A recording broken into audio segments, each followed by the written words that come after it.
बारिश उस रात भी लगातार हो रही थी। शहर की लगभग सारी सड़कें खाली थीं, लेकिन साइबरटेक कॉल सेंटर की 12वीं मंजिल पर रोशनी अभी भी जल रही थी। घड़ी में रात के 1:12 हो रहे थे। कंप्यूटर स्क्रीन की हल्की नीली रोशनी में बैठे कर्मचारी उनींदी आंखों से ग्राहकों की शिकायतें सुन रहे थे। एसी की ठंडी हवा पूरे फ्लोर में अजीब सन्नाटा फैला रही थी। उस मंजिल पर उस रात कुल 17 लोग काम कर रहे थे। सब कुछ सामान्य था। फिर घड़ी ने 1:13 दिखाया और उसी पल पूरे फ्लोर के सारे डेस्क फोन एक साथ बज उठे। ट्रिन ट्रिन ट्रिन, इतनी तेज आवाज कि सब चौंक गए। कुछ सेकंड तक कोई हिला तक नहीं। फिर धीरे धीरे सबने अपने अपने फोन उठाए और हर किसी ने बिल्कुल एक ही आवाज सुनी। एक लड़की की कांपती हुई धीमी आवाज, प्लीज मुझे यहां से बाहर निकालो। पूरे फ्लोर पर अचानक सन्नाटा छा गया। लोग एक दूसरे को देखने लगे। फोन के दूसरी तरफ लड़की रो रही थी। उसकी सांसें बहुत तेज थीं। पीछे कहीं धातु घिसटने जैसी आवाज आ रही थी। वो दरवाजे के बाहर खड़ा है। फिर अचानक कॉल कट गई। सभी लोग घबराकर अपनी सीटों से उठ गए। रवि ने तुरंत आईटी रूम में कॉल ट्रेस करवाने की कोशिश की, लेकिन सिस्टम में कोई इनकमिंग नंबर दिख ही नहीं रहा था, जैसे कॉल कहीं से आई ही नहीं। कुछ लोग मजाक समझकर हंसने लगे, लेकिन तभी सारे कंप्यूटर स्क्रीन अपने आप ब्लिंक करने लगे। 1 सेकंड के लिए पूरा फ्लोर अंधेरा हुआ। फिर लाइट वापस आई और हर स्क्रीन पर सिर्फ एक लाइन टाइप हो रही थी, 13वां फ्लोर खोलो। रवि का चेहरा सफ़ेद पड़ गया, क्योंकि उस बिल्डिंग में 13वां फ्लोर 3 साल पहले हमेशा के लिए बंद कर दिया गया था। ऑफिस में नए लोगों को इसके बारे में कभी नहीं बताया जाता था। कहा जाता था कि 2002 में वहां रात की शिफ्ट के दौरान आग लगी थी, लेकिन आग में सिर्फ मशीनें नहीं जली थीं। उस रात एक लड़की भी गायब हुई थी। उसकी बॉडी कभी नहीं मिली और उसके बाद पूरा फ्लोर सील कर दिया गया। रवि ने तुरंत सबको शांत रहने को कहा, कोई ऊपर नहीं जाएगा। लेकिन तभी पूजा कांपती आवाज में बोली, सर, कॉल फिर आ रही है। इस बार सिर्फ एक फोन नहीं, पूरा फ्लोर फिर बजने लगा।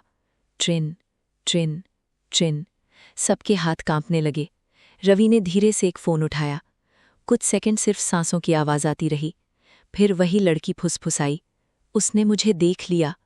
पीछे अचानक किसी भारी चीज के घिसटने की आवाज आई।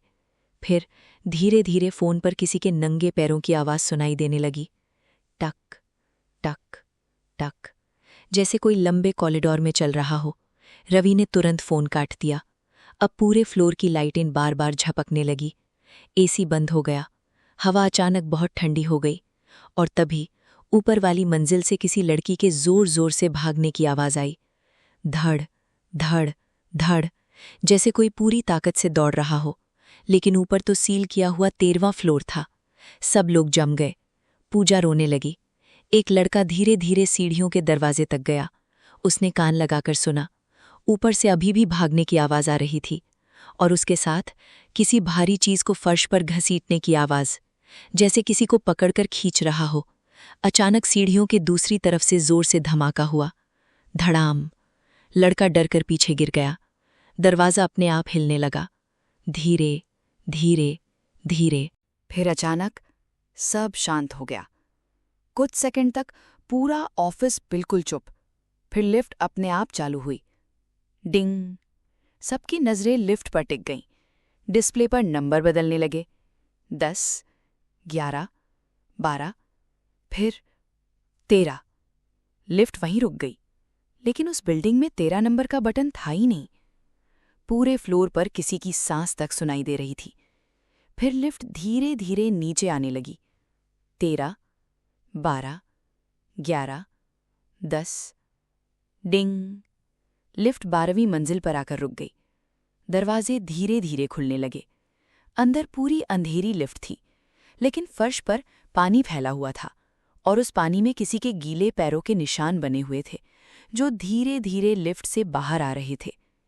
एक कदम, एक कदम, जैसे कोई अदृश्य चीज बाहर निकल रही हो। पूजा चीख पड़ी। पूरे ऑफिस में भगदड़ मच गई। कुछ लोग भागकर एग्जिट दरवाजे की तरफ दौड़े, लेकिन सारे एग्जिट दरवाजे अपने आप लॉक हो चुके थे। कंप्यूटर स्क्रीन फिर चालू हुई। इस बार हर स्क्रीन पर लाइव सीसीटीवी फुटेज चल रही थी। फुटेज में पूरा ऑफिस दिखाई दे रहा था। भागते हुए लोग, डरी हुई आंखें, फ्लिकर करती लाइटें। लेकिन फुटेज में कर्मचारियों के बीच एक और लड़की खड़ी थी। सफ़ेद जली हुई शर्ट, आधा जला चेहरा, गीले बाल। वो धीरे धीरे कैमरे की तरफ सिर घुमा रही थी, लेकिन असली ऑफिस में वो कहीं दिखाई नहीं दे रही थी। एक कर्मचारी डरते हुए स्क्रीन के पास गया और उसी पल सीसीटीवी वाली लड़की मुस्कुराई। पूरी स्क्रीन अचानक ब्लैक हो गई। फिर एक लाइन उभरी, अब कोई बाहर नहीं जाएगा। और उसी समय ऊपर सील किए हुए 13वें फ्लोर से फिर किसी लड़की की चीख सुनाई दी।